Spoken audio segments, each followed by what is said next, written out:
Good evening, everyone, and welcome to this edition of Meet America. And I'm Annie Griffin, your host. And tonight we're going to be talking about Premarin, the drug most women are using to deal with their menopause. My best friend used Premarin for 12 years and used to brag to me how at 65 she still got her periods and that she felt she could still get pregnant. And I always knew that there was a bad karma attached to when you brutalize and when you use animals and allow them to suffer. And sure enough, she came down with cancer of the uterus and had to have her uterus removed just recently. So I want to show you what our beloved horses are going through because doctors are recommending this outdated drug. Many women now are going to a bioidentical hormone, and it seems to be doing wonders for them. So we're going to be investigating this and the company that makes Premarin. Thank you so much for watching. And I ask all of you, after you see this movie, to please contact your congressperson and say, stop horse slaughter. Please co-sponsor the SAFE Act, and that would prevent our tax dollars from being able to be used to inspect horse meat in this country and open up the slaughter plants.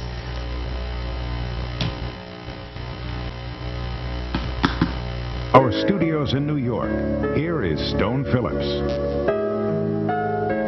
Good evening. From Black Beauty to Seabiscuit, horses have long had a special place in the human heart and Hollywood.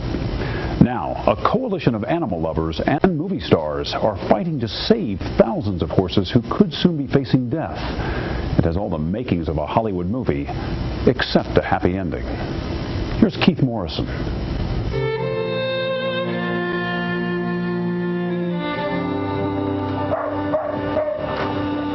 This one is called Missy. Missy is part of a giant secret. Or if not exactly a secret, then an uncomfortable fact. Thousands upon thousands of Missies used to make a drug for humans are suddenly in danger of becoming horse meat. Why? One phrase: hormone replacement therapy, or HRT. For half a century, the pharmaceutical giant Wyeth has been marketing HRT under the name Premarin, which, since it was FDA approved back in 1942, has been considered almost a miracle drug. It has also been incredibly profitable.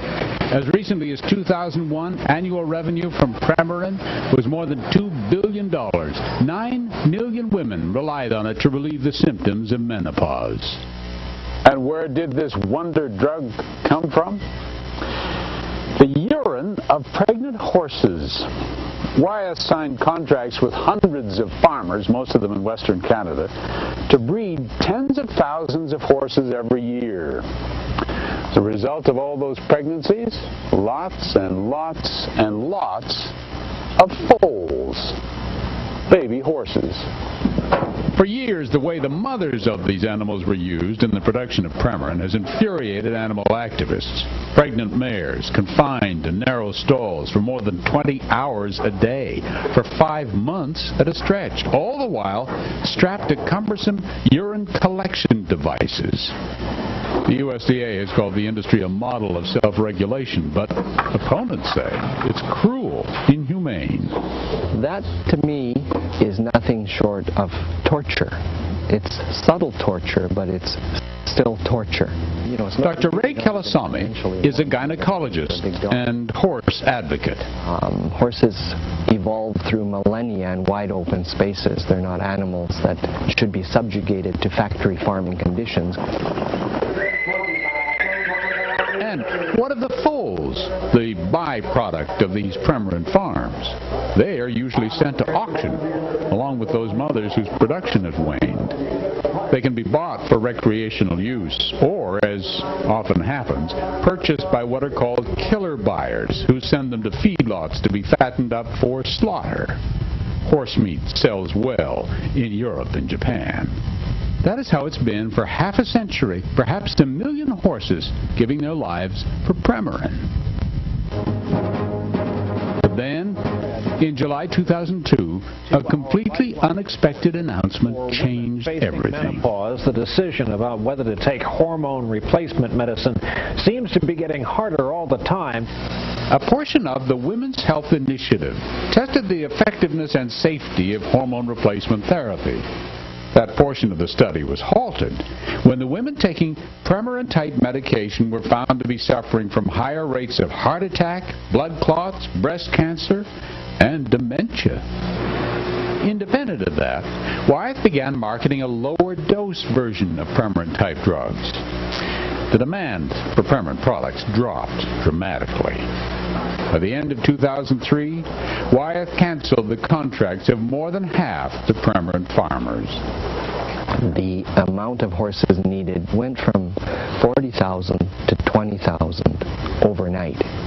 With the stroke of a pen, thousands of once productive horses became a huge drain on the ranchers' time and effort. These are pregnant horses now, and the only place that they're going is towards feedlots and from there to slaughter. The drug company is taking steps to help, despite the immense losses it's incurred as a result of the decline in the sale of Premarin-type drugs. Wyeth has set up a $3.7 million trust fund to help transport the horses to recreational auctions and to equine rescues like this one, and also to help compensate farmers for agreeing to keep their horses or find new homes for them, rather than accept the immediate cash they could earn by sending the horses off to slaughter instead. If we look at 3.7 or whatever million, it's a drop in the bucket. They have chosen to do the minimum. They might say $3.7 million is not exactly minimum. You know, they're throwing a fair amount of money at this problem. Well, let's put that into perspective. Wyeth has been making billions from this industry. Wyeth declined an on-camera interview, but in a statement told Dateline it is committed to the care and treatment of the horses, and says it has acted quickly and responsibly to ease the transition for the affected ranches and their animals, providing increased funding and assistance to help ranchers have a broader access to other productive markets for their horses, including professional ranches, riding stables, and show programs. By the time of this, but Dr. Kalasami says that simply isn't realistic. There's no homes for that many. So what's the solution? The solution so far has been slaughter. There are those, I'm sure, who would say, come on, these horses were bred for a purpose, to provide medicine for humans that we at least thought was what they needed. And it's like a cow or any other animal. We often kill them and eat them. That's what we do with animals. Yes, and the one difference is that horses are thought of as being an in-between between livestock animals and domestic animals, second only to dogs and cats in the minds of most of the population. There's good, guys. There we go. Helen Meredith agrees. Why don't we go She has been working for years to find homes for Premarin horses and their foals. This mare here, she is one of the foals that we brought down from Canada. It's an expensive process, buying one truckload of Premarin horses at a time, bringing them down to be adopted. And she says she is never, ever able to save enough of them. You never say to yourself, I've saved 50 horses. You always say you had to leave 50 behind. So, with the help of some of her Hollywood friends like Richard Gere and Stockard Channing, she's trying to raise awareness about how many horses are at risk. Because everybody I have ever mentioned this to goes, they say, what are you talking about? It's not like, oh yeah, I heard about that. They literally don't know. It's why she helps Helen Meredith raise money to adopt the horses. It's so hard to think that they're all just going to go to a feedlot, be fattened up, and shipped for slaughter. I mean, they were just a total waste, just a byproduct of an industry. Come on, girls. But it's Wyeth that's paying the lion's share of transporting these horses across the border from Canada to Helen's ranch. And Missy, what of her? There's a girl, 10 years old, named Beth Lowitz, who worked at 4-H fairs to save money, and just in time, had enough to adopt. And Missy won't have to know what she missed. If you'd like to learn more about these horses, visit our website. The address is dateline.msnbc.com.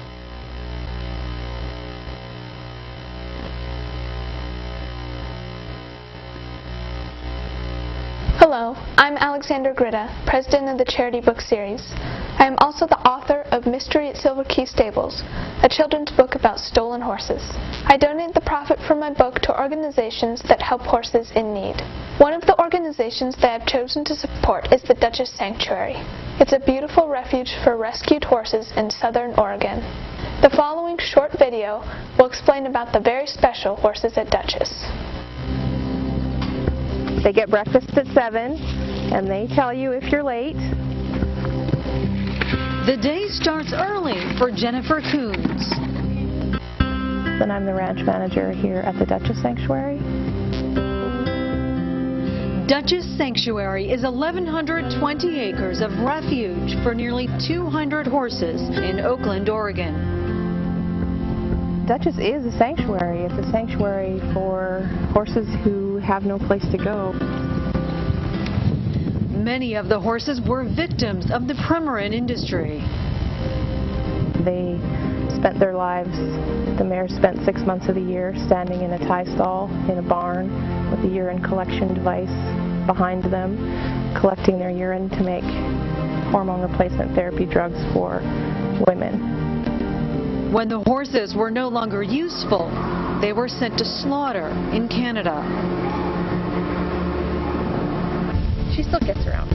Marie is one who survived. She's our poster child. So she has had a long life of hardship. But exploitation or abuse is no longer a part of their lives. There's no expectations here. They don't have to earn a living. They eat for a living. They play with their friends and live in a pasture and aren't locked in a barn. And all are now free to live in peace.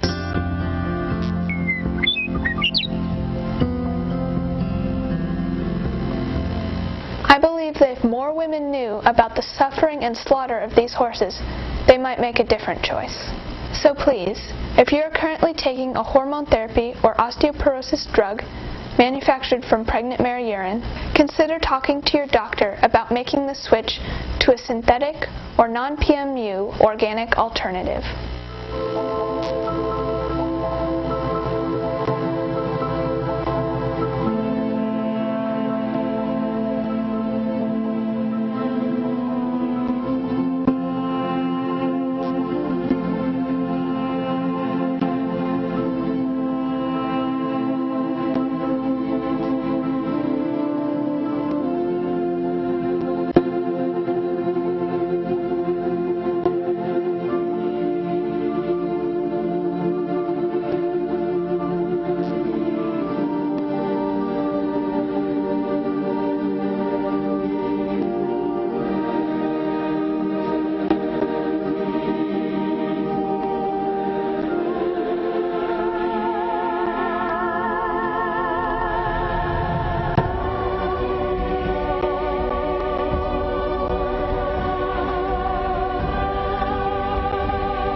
For postmenopausal women taking hormone replacement therapy, I think it's important that the patient have discussions with their doctor.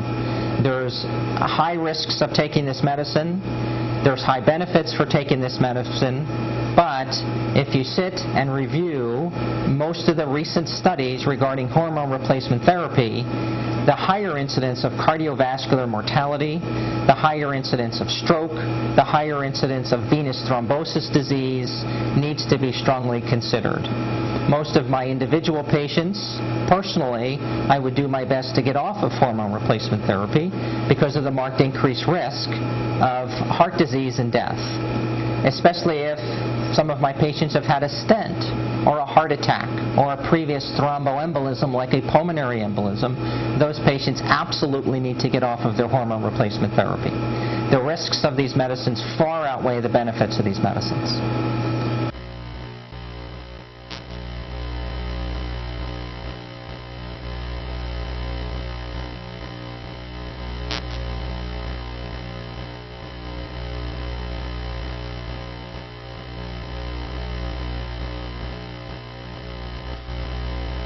Today on an all-new episode of The Doctors. Please welcome back to our show, Robin McGraw. Robin McGraw and the miracle cream that changed her life. Will it work on you? I have energy. I just want to thank Robin's body. And the reason that I picked bioidenticals that are compounded at a compounded pharmacy is because I did my research on everything, on the synthetic, on all bioidenticals. And I love the compounding pharmacies and believe in them because when they prescribe my estrogen and I go to that pharmacy, it is very personalized.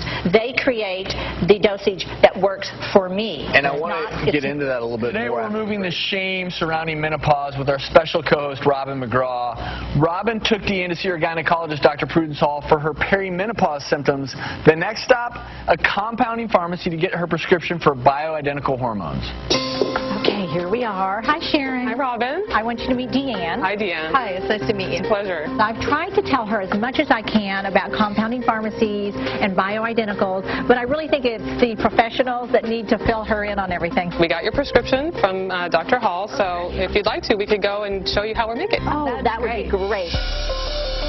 So this is our compounding lab. What is a compounding pharmacy? A compounding pharmacy is one where we custom make your prescriptions. They're individualized for you, so it's not like a one-size-fits-all standard dose for everyone. Do you consult with the patients that the doctors send in here? Is that something you offer? Of course. It's just another step that we do here to make sure that they're comfortable. Over here we have the chemicals that we use to make your prescription. And then we're going to mix in a cream, which is the base that you rub on, and it's an HRT cream. And now HRT is a hormone replacement therapy cream. It's a moisturizing base, and it just rubs in really well. It's a nice smooth cream. Now what we do is we put it through an ointment mill to mix it even better so that it comes out more even and smooth. Okay, so I know this, but I know that Deanne doesn't know this, that when you do her prescription, her dosage is 2 clicks. Yes. So can I show her what it is? You can show her. There's nothing in there. It's just this is not real estrogen. This is just cream, so I can show you. You take it, click, click. So you heard the 2 clicks. There it is. There's no confusion. You put it on your arm. So I just rub this for a good 10, 20 seconds. And then I kind of fan it and I let it dry, and then there's my estrogen for the day. And then we do sublingual tablets and troches, which you put under your tongue. Then we have the active ingredient, which is whatever you're going to put in the troche. In this case, we're doing DHEA, so we're going to weigh that out. And then we pour it into a mold. And this is the final product that we end up with once it dries up. And this is one where there's nothing in there, so you can try it. And it's flavored. We can flavor it different things. Oh my gosh, it's like chewing gum. Oh, I like this. I want to thank you so much. Thank you. Because I have learned even more than I thought that I could learn. So I want to thank you for having me here. Thanks, Robin. Thank you. Good luck. Yeah. Thank you. You know something, ladies? There was a lot of estrogen in that room. Well, that's what it's about. Good estrogen. Yeah, so that's the only thing they can recommend. But we know that if you go to a safe compounding pharmacy, it should be okay. You just have to do your research on it. That's actually the recommendation right now. And also, it's cheaper. What happens happens with a lot of my patients is when they start doing these things, especially in this economy, they can't afford it. And really, you can get some of that. That's what we're talking about here, is what women can do who may not have as much money to spend on bioidenticals. But I want to talk with Sharon Steen, because she's the owner of the Central Pharmacy and Compounding Lab where Robin and Deanne went. One of the biggest criticisms, of course, is quality control. People also have questions about cost. So you are from a very reputable compounding pharmacy. Quality control measures that you all use? No one cares more that the patient is getting the correct dose than we do. We have specially trained staff that go and learn how to compound. They learn how to use the equipment. We have standard operating procedures so that someone comes and, someone makes a compound, the next person makes it exactly the same way. We take random samplings of our products that are made and we send them to an outside lab. It has nothing to do with me. And so how does someone know, though, that they're going to a reputable compounding pharmacy? Because you go through all these great quality measures, but let's say I'm a woman and I'm going to start bioidentical therapy. You took your estrogen. Yeah. So now I'm a really woman. How do I know? Well, I think it's important to have what we call the triad, which is the pharmacist-doctor-patient relationship. So you could, to start with, if you didn't know from a friend or whatever, a good compounding pharmacy, you could start by asking your doctor, who probably has a relationship with a compounding pharmacist and is trusting that these things are being done. Or you could call your pharmacy and ask them if they do sample testing. And also, we check levels, patients' blood levels and urine levels. So if a sample of a patient's bioidentical hormone is not where it should be, her levels won't be, where they should be either. And we don't find that. We find that bioidentical hormones that come from compounding pharmacists are absolutely fairly standard, I would say, in the industry.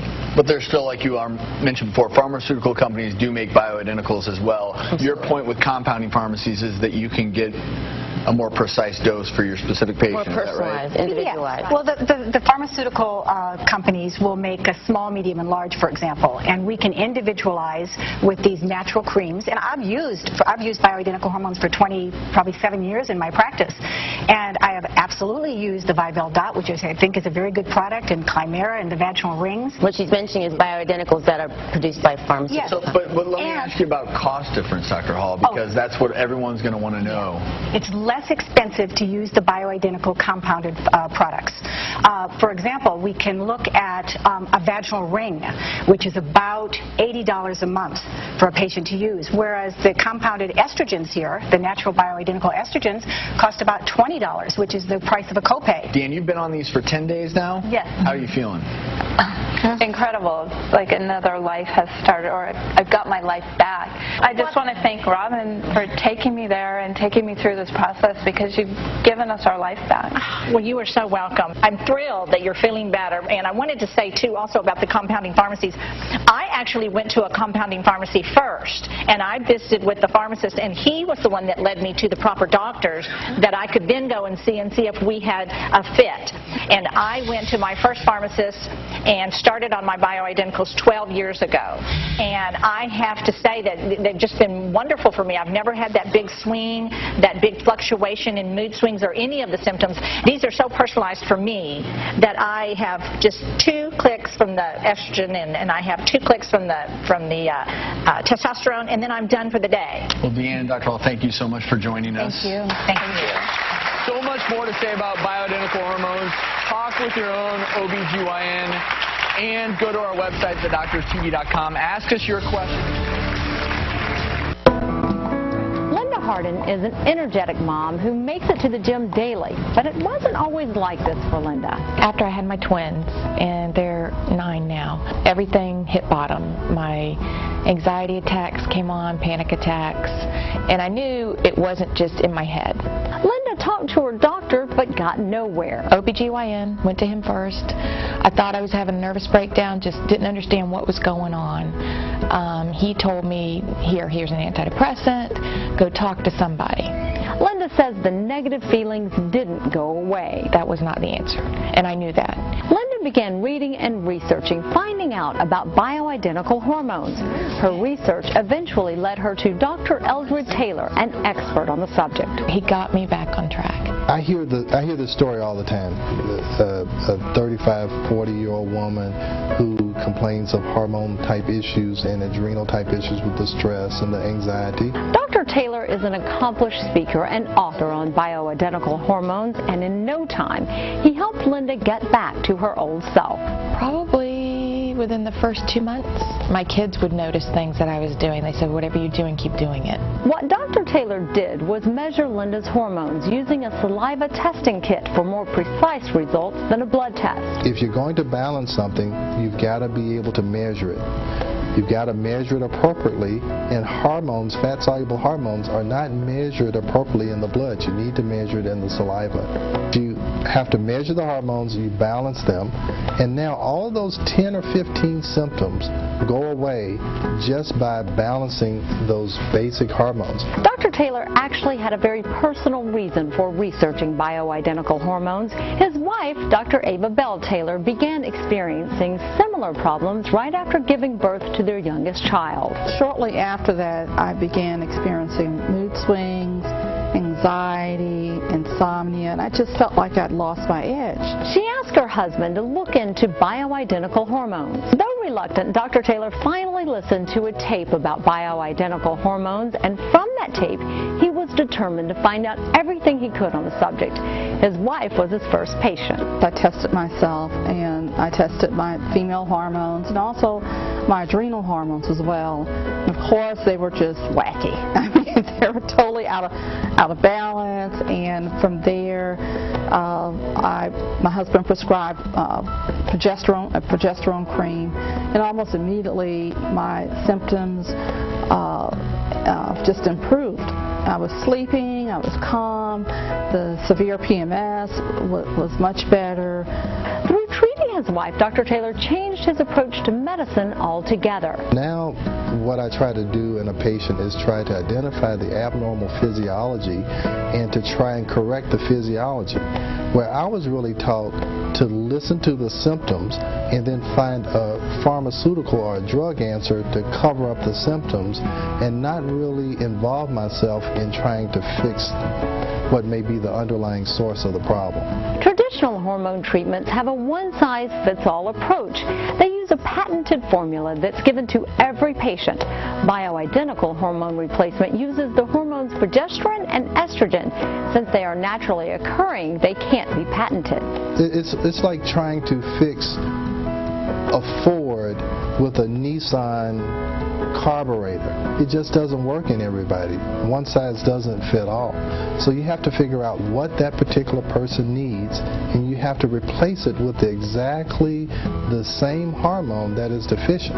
Money makes the world go round, and no one is going to put a lot of money in research if they don't think that they're going to be able to exclusively benefit from it.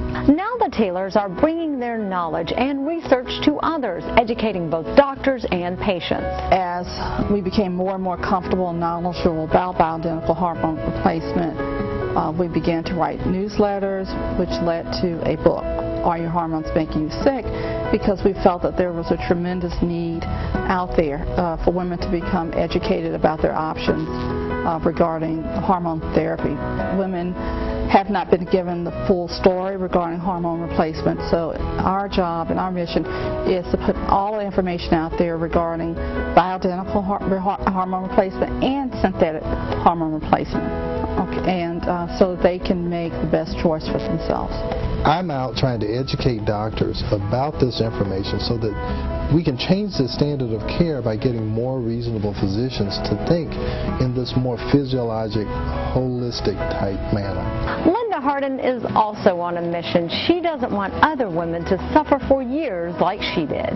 What is it going to hurt them to do a saliva test? Nothing. You know, it may cost you a little bit of money. It's not a lot.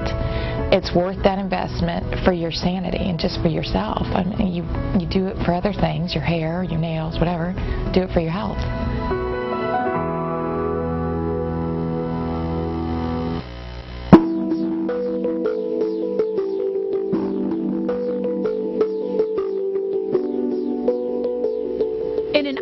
ideal world, horses would run free in open fields. What you're seeing right now is exactly the opposite of that. These are Premarin mares, horses used to make hormone replacement drugs for menopausal women. Premarin is a true natural. Definition of natural comes from plant or animal source. Premarin comes straight for a horse, so it's very natural for a horse, not necessarily natural for a person. Dr. Michael Goodman is a gynecologist who specializes in perimenopausal medicine. He says he hasn't written a prescription for Premarin in about 15 years. There's a lot better things available, a lot more effective. Premarin is derived from pregnant mare's urine, or PMU. PMU farms are located in Canada. Horses are confined in narrow stalls and strapped to urine collection devices for about half of their 11-month pregnancy. The foals produced in this industry year after year face an uncertain fate. Often slaughter is the only option in an already saturated horse market. United Animal Nations, UAN, has been working on the Premarin mare issue since 1996. Premarin is a drug that's used as a hormone therapy for women who are experiencing menopausal symptoms like hot flashes. Millions of women take Premarin or the related drug Prempro every year. They're taken orally by cream or patch. They are the most popular hormone replacement drugs in the world. Estrogens have been linked to breast cancer and other medical conditions. But if you look at internists and family docs who prescribe a lot of hormonal products, they're prescribing Premarin 90% of the time because they're back there 10 years ago. You know, if you're not really following the literature day by day, you know, at least month by month or even year by year, to see what's going on, you're prescribing what you remember prescribing when you were in residency or when you were in training back 10, 20 years ago. Women can help Premarin horses and themselves by simply asking questions. Become educated so that you can ask your physician the right questions, which is, why should I take hormone therapy? Why shouldn't I take hormone therapy? What's the best method of hormone therapy? I see you're writing a prescription for Premarin. Why are you writing that? Didn't you know that that's sort of old-fashioned, that there's better things now? The bioidenticals are actually synthesized products, but they're synthesized from plant source to be biologically identical to what your body produces. It makes a whole lot more sense. And also, it's not just about hormones. It's about what you do with your own body. It's about exercise. It's about the food that you put into your own body. And it's about your state of mind and mindfulness and so many other things. I want to help get the word out about the situation with the Premarin horses and that there's a lot of synthetic alternatives. I'm a veterinarian, so of course I'm really concerned about animal welfare. Sanchez is so concerned that, with the help of United Animal Nations, she's adopting a 9-year-old Premarin mare named Xena.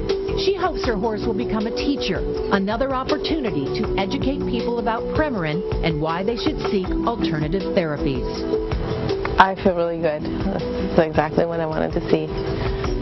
In concert with concerned individuals like Mita Sanchez, United Animal Nations is helping to rescue Premarin mares and undertaking an aggressive outreach effort to educate women about the many alternatives to Premarin. For a list of more than a dozen alternatives to Premarin, and for more information about the PMU industry and the dangers PMU drugs pose to women, pick up a copy of Premarin, The Bitter Truth by visiting UAN's website. Xena's going to have an amazing life. She's going to have the life that she deserves. Bringing animals out of crisis and into care. United Animal Nations, UAN.org. Equine estrogens. Conjugated equine estrogens contain estrogen molecules conjugated to hydrophilic side groups, for example sulfate, and are produced from the urine of pregnant equine horses' mares. Premarin is the prime example of this, either alone or in Prempro, where it is combined with a synthetic progestin, medroxyprogesterone acetate. Women had been advised for many years by numerous doctors and drug company marketing efforts, at least in the USA, that hormone therapy with conjugated equine estrogens after menopause might reduce their risk of heart disease and prevent various aspects of aging. However, a large, randomized, controlled trial, the Women's Health Initiative, found that women undergoing HIT or HRT with conjugated equine estrogens Premarin, in combination with a synthetic progestin medroxyprogesterone acetate Premarin plus Prevara, known as Prempro, had an increased risk of breast cancer and heart disease 40. An increase in breast cancer risk was not seen in the Women's Health Initiative study of conjugate estrogen alone Premarin versus placebo. However, this study was stopped prematurely as an increased risk of stroke was observed in women treated with Premarin. Although this increase in risk was small overall, it passed the thresholds that had been established by the researchers in advance as sufficient to ethically require stopping the study. When these results were first reported in 2002, the popular media sensationalized the story and exaggerated the risk, while the manufacturer continued to attempt to minimize the degree of risk. However, most news stories failed to mention that the average age of the women in Y was 62 years old, significantly older than the time when most women start HRT, and in fact many years into post-menopause. In order to enroll in the study, patients had to be asymptomatic of hot flashes, so they would not know whether they received the placebo. For these reasons, Y was not representative of generally accepted clinical practice. The 2002 and 2003 announcements of the Women's Health Initiative of the American National Institute of Health and the Million Women study of the UK Cancer Research and National Health Service collaboration respectively, that HRT treatment coincides with an increased incidence of breast cancer, heart attacks and strokes, lead to a sharp decline in HRT prescription throughout the world, which was followed by a decrease in breast cancer incidence. On hearing the news about the Y study, many women discontinued equine estrogens altogether, with or without their doctor's knowledge. The number of prescriptions written for Premarin and Prempro in the United States dropped within a year almost to half of their previous level.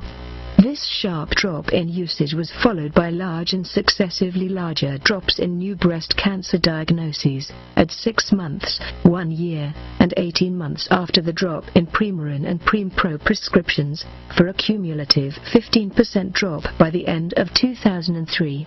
However, the apparent meaning of this correlation is called into question by the fact that prescriptions of Prempro and Premarin fell dramatically in Canada as well, but no similarly dramatic drop in Canada's breast cancer rates was observed during the same time period. Studies designed to track the further progression of this trend after 2003 are underway, as well as studies designed to quantify how much of the drop was related to the reduced use of HIT/HRT.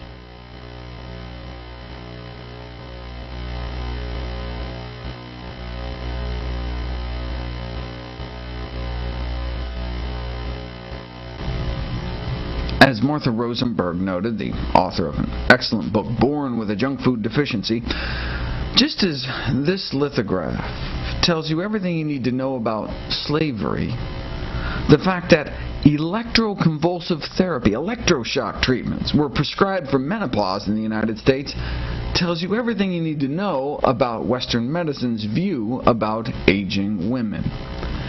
Here in this 1946 medical journal ad, amphetamines, speed, was recommended in conjunction with such fundamental measures as electric shock and estrogenic therapy. Doctors could throw in a little Thorazine too while they're at it. Hormone replacement therapy grew to prominence in the 1990s when millions of women were sold hormones from pregnant mare urine on the promise that it would prevent age-related diseases. But instead, it may have caused them. Women on hormone replacement therapy suffered increased risk of heart disease, stroke, pulmonary embolism, and invasive breast cancer. They said it would help preserve women's memory, but may have in fact caused dementia as it shrinks women's brains. When the truth got out in 2002 and the number of prescriptions dropped, so did the rates of breast cancer. And horses got to walk around once again. Thanks to high-profile celebrity endorsements, though, interest then switched to so-called compounded bioidentical hormones from plant rather than equine sources, and advertised as not carrying the same risks. What does the science say? A bunch of new reviews on the subject out from the American College of OBGYNs, the Mayo Clinic, to the editors-in-chief of the Journal of the International Menopause Society. All concluded that bioidentical hormones, being bioidentical, carried the same risks, benefits, and side effects, which is not a good thing. And even worse, when the FDA actually analyzed them to see if the contents matched the label, nearly a third failed the analysis. Even in the same bottle, doses could be all over the place. Okay, all universally opposed, but look, how do we know, everyone just isn't in the pocket of the pharmaceutical industry who, just doesn't want the competition? Well, whenever I'm skeptical, I turn to the medical letter on drugs and therapeutics, considered to be one of the least biased sources in medicine. They're kind of like the Consumer Reports of the drug world, and in fact was actually co-founded by the co-founder of the publisher of Consumer Reports more than 50 years ago. As they like to brag on their website, the medical letter does not accept grants from any source, donations from anyone, funding from any entity. They won't let their work be used for promotional purposes, and they don't accept any advertising. They recently reviewed bioidentical hormones and came to the same conclusion. There is no acceptable evidence that bioidentical hormones are safe or effective. Patients should be discouraged from taking them.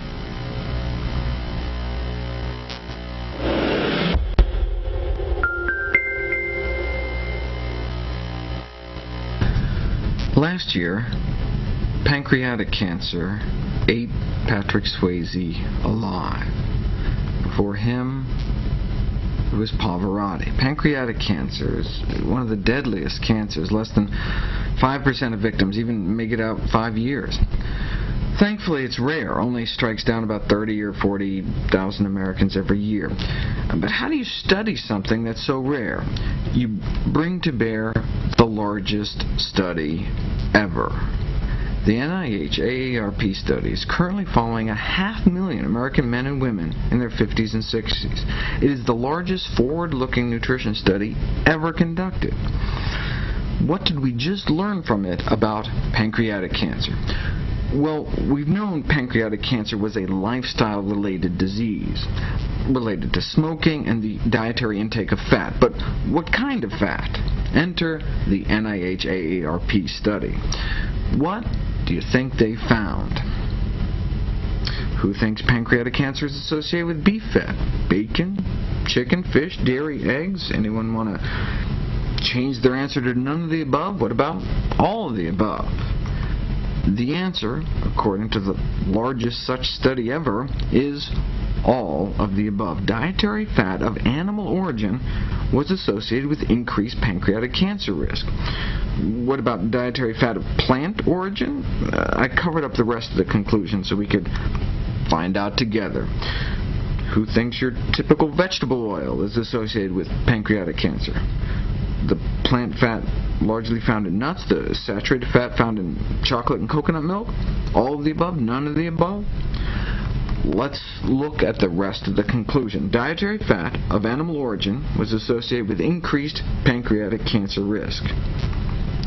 And that's the end of the conclusion. Pancreatic cancer is significantly associated with red meat, significantly associated with dairy, and when one adds in all other meats, fish and eggs, it makes the cancer connection even stronger. But no association with plant fat. Conclusion: evidence of a role for animal fat in the development of pancreatic cancer, but no connection with any kind of fat from plant food sources. What if we just eat animal foods that are low-fat, like skim milk? An even newer study out this year found an even stronger link between pancreatic cancer and animal protein, an even tighter correlation than with animal fat. Plant protein, on the other hand, appeared protective. Even animal sugars are associated with pancreatic cancer. There's only one animal sugar, lactose. So animal fat, animal protein, and animal carbs all independently associated with pancreatic cancer risk.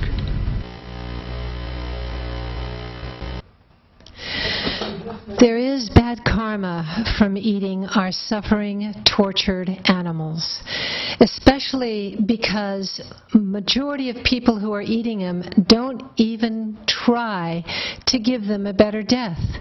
They're not even interested in finding out. They're not even interested in picking up the phone and calling their meat company and saying, what are you doing to make these animals have a better death? I don't like the way you're slaughtering them. So there is bad karma in every way in your life, whether you believe it or not. You're going to pay, and you're going to pay dearly. You're going to pay in ways that you might not even be aware of. But you will pay, and you will suffer, and the whole world suffers with you.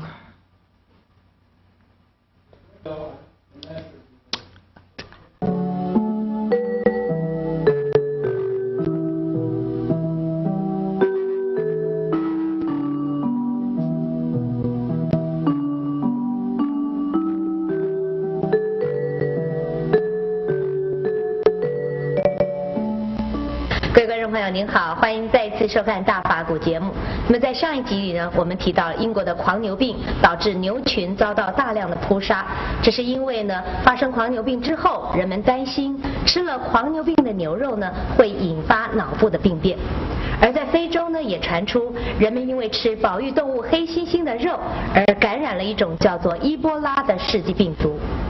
我们在台湾经常也听说有一些人远赴越南或者是其他的地区去吃熊掌或者是其他野生动物的肉。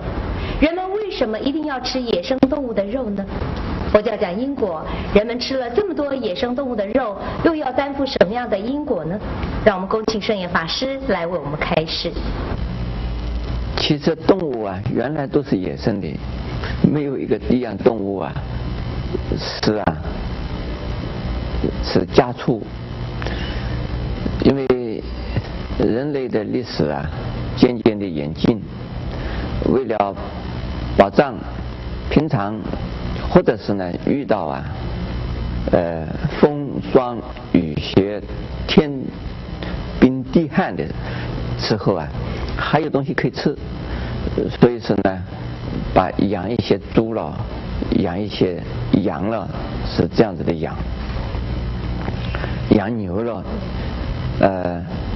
但是呢渐渐的说家畜和这个野生动物就把它分开了。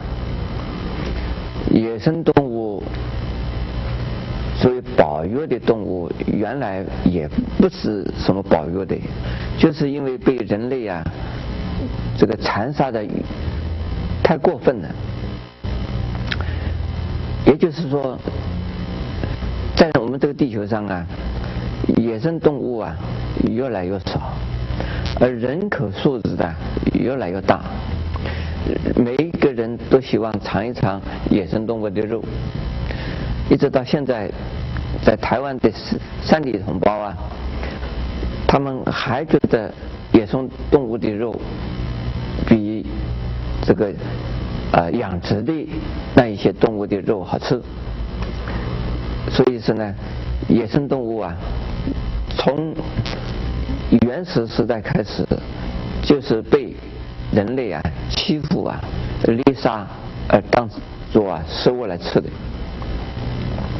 不过到了今天这个文明的时代呢，由于啊这个野外的环境，不管是森林或者是呢这个河川越来越少，越来越小，而许多的动物渐渐地啊就在我们这个地球上啊绝种灭迹。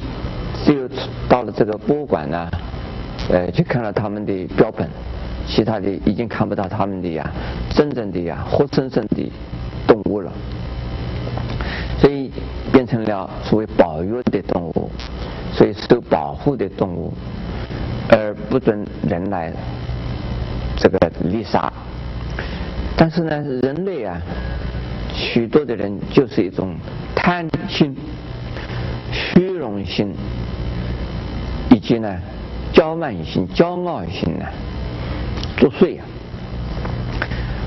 有了一点钱的人都希望能够吃到一些古古怪怪的东西，人家没有吃到的他吃到，就满足他的虚荣心，满足他的傲慢心，所以要这个向人家炫耀，说哦，我是吃过什么样的这个野生动物的肉的哟，觉得自己好像非常的神气光荣。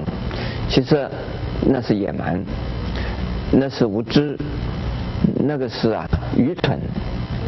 凡是受保护的，而我们不遵守这个保护的共同的共识的一种规律或者法规的话，这个人就是野蛮人。那么现在我们再说回头来，在我们这个世界上喜欢或者是希望好奇而吃野生动物的人还是大有人在。特别是金钱物质的环境、经济的条件比较宽裕的人，他们就希望来尝一尝这是野味。人类到了今天的这个时代还在那边那么野蛮的，这个还那么残忍的，这不是一种讽刺，而是走的人类的历史的倒退嘛。所以说呢，从一般的观点来讲，这都是有问题的。何况站在一个佛教徒的立场来讲，如果我仅仅是站在佛教徒的立场来讲，可能有很多的非佛教徒说这是你们佛教徒的事，这是你的迷信，这是你们这个愚蠢。那我们要讲到今天我们整个的大自然的环境来讲，这个受保育的动物是不应该把它破坏的。我们这个自然环境之中有许多的所谓自然的条件，某一类的动物的它的生存，它就能够是保护人类的自然的环境，保护到什么程度？它一定是有自然的一个彼此互相的调剂的作用的。那我们今天破坏了环境实际上是对我们人类的生存也受到威胁的。因此呢，如果站在佛教徒的立场来讲，不管是野生动物也好，是这个养殖的动物也好吃了多了的时候是不是有什么果报呢？在佛经里说，凡是有这个凡是灾难，不管是水灾、旱灾、冰灾，或者是流行的疾病，这都是是共业所成。